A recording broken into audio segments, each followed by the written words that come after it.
नमस्कार दोस्तों, पूजन टूर में आपका हार्दिक स्वागत है। मैं R K. Sir, Rajasthan high court RS में SSB स्टेनोग्राफर डिक्टेशन डेली लेकर आता हूं दोस्तों। और आप मेरे को आशा है कि आप डेली प्रैक्टिस करते होंगे अच्छी तरह से। और दोस्तों, चैनल पर आप नए हैं तो सब्सक्राइब करो और कमेंट करो और शेयर करो। और दोस्तों, 1000 वर्ड की डिक्टेशन है, 10 मिनट में बोली जाएगी 100 की स्पीड से। रेडी हो दोस्तों? Ready, start. देश की रक्षा जरूरतों के लिए अगर तात्कालिक उपाय जरूरी है तो ऐसी दीर्घकालीन रणनीति की भी जरूरत है कि चरणबद्ध तरीके से भारत की दूसरे देशों पर निर्भरता कम होती जाए।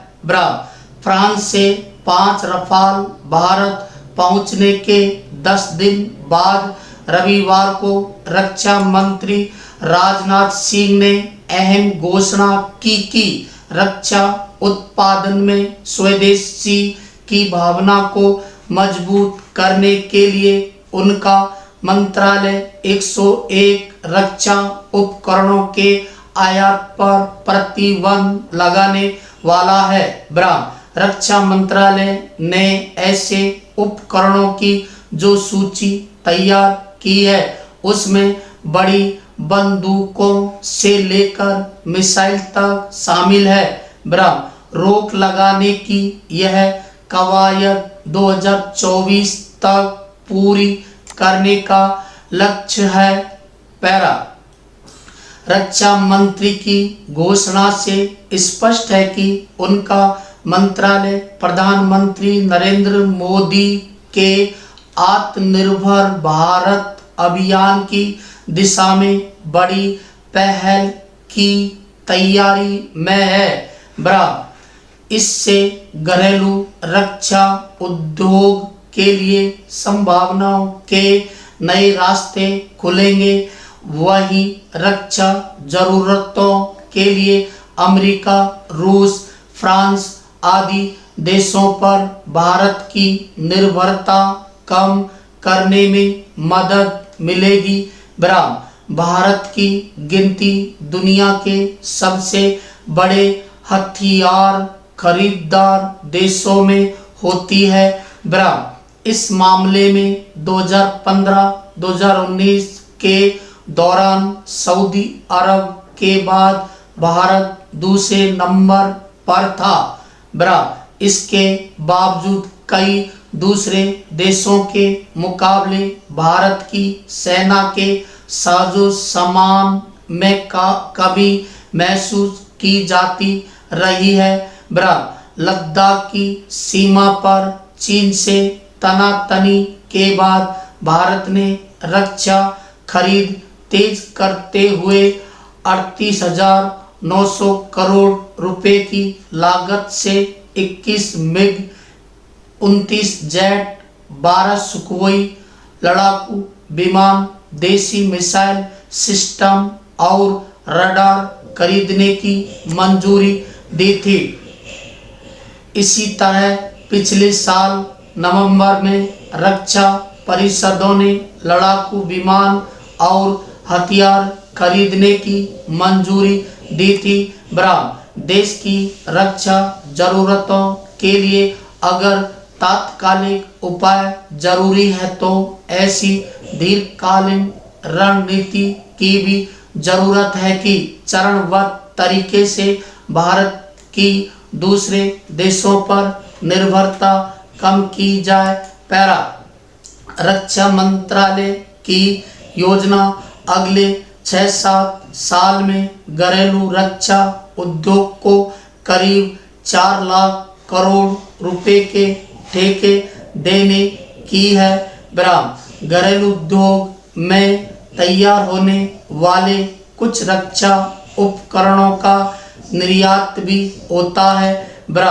जब यह उद्योग पैराशूट, गोला बारूद और कुछ दूसरे उपकरण बना सकता है तो उन उपकरणों की दिशा में भी आगे बढ़ सकता है जो हमें आयात करने पड़ते हैं। भारत के वैज्ञानिकों ने उपग्रह प्रक्षेपण प्रणाली के लिए अत्याधुनिक रॉकेट और मिसाइलों के उत्पादन में उल्लेखनीय उपलब्धियां हासिल की है। इनकी मांग दूसरे देशों में भी है।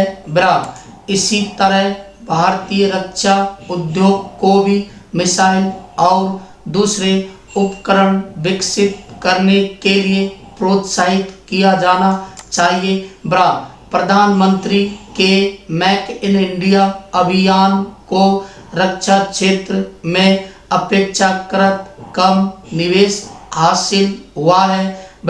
इसके कई कारणों को टटोलकर कुछ लुभावनी योजनाओं पर अमल किया जा सकता है जिससे निजी क्षेत्र को ज़्यादा निवेश के लिए आकर्षित किया जा सके। कोविड-19 के चलते पूरे देश में इस समय अनलॉक क्लास का चलन है।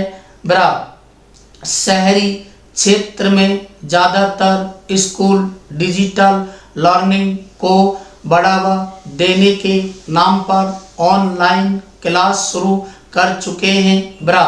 इस बीच राष्ट्रीय सांख्यिकी संगठन के आंकड़े थोड़े से चौंकाने वाले हैं।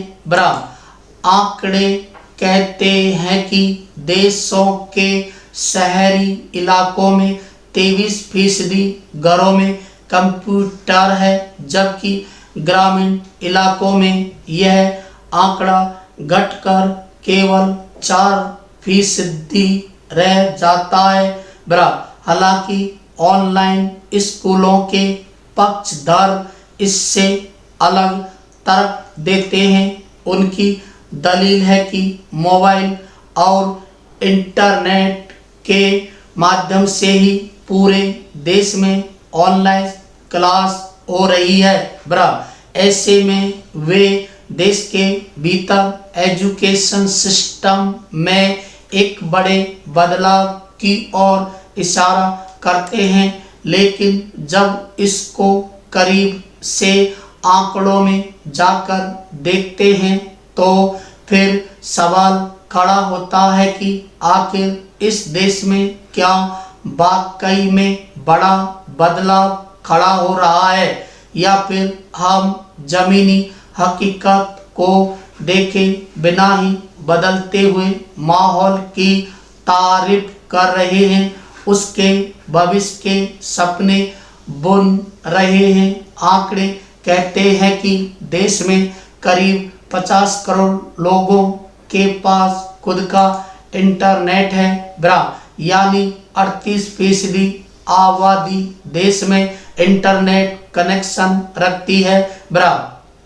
इनमें सबसे ज़्यादा मोबाइल इंटरनेट यूजर की संख्या है। बावजूद इसके हमारे देश की 62% आबादी की पहुंच में अभी इंटरनेट तक नहीं है। ऐसे में उनके पास ऑनलाइन एजुकेशन कैसे पहुंचेगी, इस पर कोई सवाल नहीं हो रहा है। कोई नहीं पूछ रहा है कि आखिर 62% आबादी में ऐसे कितने बच्चे हैं जो कोविड के इस दौर में पढ़ाई से वंचित हो गए हैं। खासकर उस दौर में जब हमारे एजुकेशन सिस्टम में हमें बच्चों को स्कूल तक लाने के लिए मिड डे मील शुरू करना पड़ा। अब सवाल यही है कि जिन बच्चों को स्कूल लाने के लिए खाने की मूल ज़रूरत का ध्यान रखा गया तो फिर ये बच्चे आज के वक्त में कैसे पढ़ाई कर रहे होंगे जिनके पास खाने के लिए नहीं है। वह इंटरनेट के सहारे अपने घरों के भीतर बैठकर पढ़ाई कर रहे होंगे। ऐसी कल्पना क्या सवाल खड़े नहीं करती? क्या यह नहीं बताती है कि कल्पना से अलग जमीनी हकीकत है और उसे करीब से देखने और समझने की ज़रूरत है? हमें बदलती दुनिया के सपने देखने का हक है, लेकिन पहले हमारे सामने जो वर्तमान दुनिया है उसकी ज़रूरतों को ध्यान में रखकर सोचने की ज़रूरत है। ऑनलाइन क्लास एक अच्छा शब्द है, सुनने और बोलने में अच्छा लगता है। हकीकत यह है कि अभी इस देश में ऑनलाइन क्लास में सिर्फ महंगे स्कूल और उसमें पढ़ने वाले बच्चे ही पढ़ाई कर सकते हैं। आम गरीब बच्चा जो सरकारी स्कूल में पढ़ रहा है वह इस सिस्टम से अभी बहुत दूर है। ऐसे में सरकार को भी अपनी नीतियों पर प्रयासों में सामूहिक नजरिए से देखने की जरूरत है, जिससे स्कूल स्तर पर खड़े हो रहे इस भेद को मिटाया जा सके। ऐसी नीति बने जिसे निजी से लेकर सरकारी स्कूल में आसानी से लागू किया जा सके। हमें आने वाले कल के लिए सभी बच्चों को एक नज़र से ही देखना होगा, तभी देश की शिक्षा में सही बदलाव दिखाई देगा। पूर्ण दोस्तों 1000 वर्ड बोले थे, एंड्रॉइड की स्पीड थी। और दोस्तों पूजा इंस्टीट्यूट ऐप पर हमारे यहाँ पर स्टेनो हिंदी और इंग्लिश दोनों की क्लास प्रारंभ हो चुकी है। और दोस्तों ऐसा मौका नहीं आएगा कभी भी, क्योंकि राजस्थान में 1211 वैकेंसी आई है और बिल्कुल ही बहुत ही सुनहरा मौका आपके लिए। तो आप यदि पढ़ना चाहते हैं, जो इच्छुक लड़के हैं जिनको के नौकरी लगना है जल्दी स्टेनो के, उनके लिए पूजा इंस्टीट्यूट ऐप पर नियमित जैसे क्लास जैसा माहौल की तरह पढ़ाई की जा रही है। हिंदी स्टेनो और इंग्लिश स्टेनो, दोस्तों हिंदी स्टेनो ऋषि प्रणाली से है और इंग्लिश स्टेनो पिटमैन। और दोस्तों प्ले स्टोर से ये पूजा इंस्टीट्यूट को आप प्ले स्टोर से डाउनलोड करेंगे, पूजा इंस्टीट्यूट, फिर आप वहाँ से कोर्स कर सकते हैं बहुत अच्छी तरह से। मात्र 4 से 5 महीने में आप हैंडल स्पीड बना सकते हैं। दोस्तों मात्र मैंने फीस रखी है, हिंदी की रखी है 2500 और इंग्लिश की 3000, 5 महीने की। दोस्तों पूरा कोर्स कराया जाएगा आपको, पूरा असाइनमेंट, पूरी डिक्टेशन पूरी डाली जाएगी, हिंदी शुद्धता पर विशेष ध्यान दिया जाएगा। और दोस्तों इस चैनल पर नए हैं तो सब्सक्राइब करें और शेयर करें और कमेंट करें। और दोस्तों जो मैंने ऑफर दिया है आपको वो सिर्फ 31 अगस्त तक ही मान्य है, उसके बाद में फीस बढ़ा दी जाएगी। और दोस्तों ऐसा सुनहरा मौका आप नहीं खोए। Thank you.